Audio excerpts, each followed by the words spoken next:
Hello বন্ধুরা, তোমরা কেমন আছো? আজকে আমার কাছে একটা ফ্যান এসেছে। ফ্যানটা প্রবলেম হলো স্পিড হচ্ছে না। এ কোন কাজ কার কাছ থেকে ফ্যানটা কয়েল ওয়ার্নিং করে নিয়েছিল, নেওয়ার পর থেকে ফ্যানের স্পিড হচ্ছে না। তা চলো দেখা যাক কী অবস্থা। আমি প্রথমে খুলে দেখেছিলাম, এখানে সমস্যা ছিল কয়েলটা রাশ ধরানো। কপার কয়েলই ছিল, বাট দেখা যাক কতদূর কী করা যায়। তোমরা লাইনে থাকো, দেখো, অবশ্যই তোমাদেরও কিছু অভিজ্ঞতা হবে হয়তো। যারা জানে তাদেরকে বলছি না, যারা না জানে তাদেরকে বলতেছি।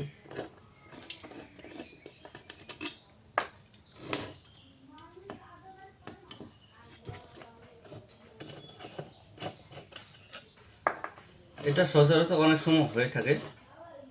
কয়েল ওয়াইন্ডিং করার পরে দেখা যায় যে স্পিড হচ্ছে না, বা অনেকেরই ফ্যান, নতুন ফ্যান নিয়ে আসে, ওয়ারেন্টি পার হয়ে যায়, তারপরে দেখা যায় স্পিড হচ্ছে না।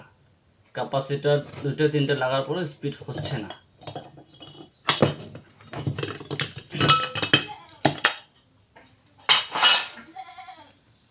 এখানে বেয়ারিংটা দেখো কেমন হয়েছে, তো চেঞ্জ করলে হবে, না চেঞ্জ করলেও হবে।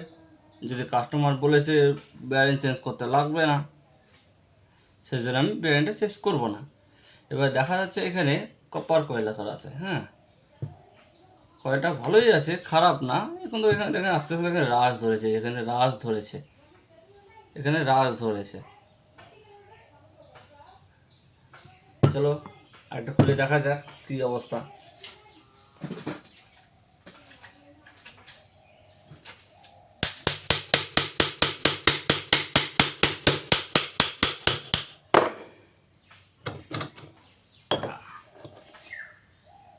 এখানে দেখেন কিছুই হয়নি, তবু এই সমস্যাটা কেন এবার বলি।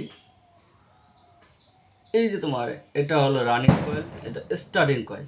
এবার দেখা গেলো রানিং কয়েল, স্টার্টিং কয়েল অনেকেই কী করে সিরিজে এখানে টার্ন্স যদি এখানে 320 দেয়, এখানে 340 দেয়।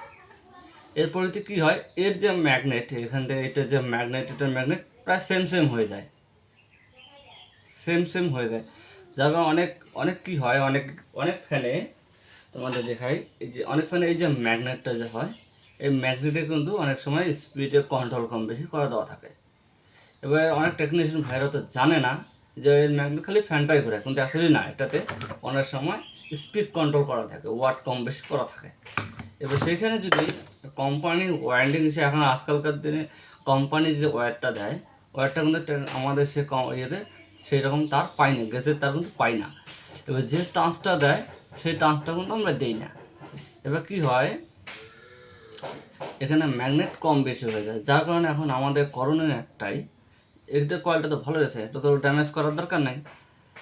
এখন আমরা করবো এখানে কিছুটা, যেমন এই যে স্টার্টিং কয়েল যেমন আছে তেমনই আমরা কানেকশন নিয়ে নেব। কিন্তু এখানে দেখেন, এই যে মাঝখানে একটা পেপার দেওয়া আছে, এখান থেকে এইটা এখানে, এটা এটা এখানে। এখন আমরা এইটা এখান থেকে কমন ধরে নেব, কিন্তু কমন ধরার পর এখান থেকে আমরা 2 কয়েল বাদ দেবো।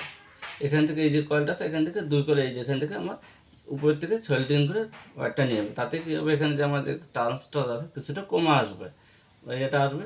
কিন্তু যদি ভোল্টেজটা কম থাকে, ইলেকট্রিক ভোল্টেজ যদি কম থাকে, ইলেকট্রিক ভোল্টেজ আমাদের আশপাশ 180, 210 বা 200-কে আশপাশে হয়ে যায়, তাহলে এই বুদ্ধিটা করবেন। যদি দেখা যায় না আমাদের এখানে 240, 230 ভোল্টেজ এনি টাইম আছে, তাহলে করার দরকার নাই। করতে পারেন, কিন্তু হয়তো কয়েলটা পুড়ে যেতে পারে, সেক্ষেত্রে কয়েলটা ওয়াইন্ডিং করে নেওয়াটাই বেটার। ঠিক আছে, এখন আপনার করবে এখান থেকে, আমরা এই যে এখান থেকে এইটা কয়েলটা নেবেন, এইটা থেকে এটা বাদ এইটাতে নেবেন কানেকশানটা, এখান থেকে কানেকশান নিয়ে নেবেন। তারপর দেখুন আপনাদের ফ্যান অনাদের স্পিড হবে। আমি কাজটা করে আপনাকে দেখাচ্ছি, পরের পার্টে দেখাবো। Thank you.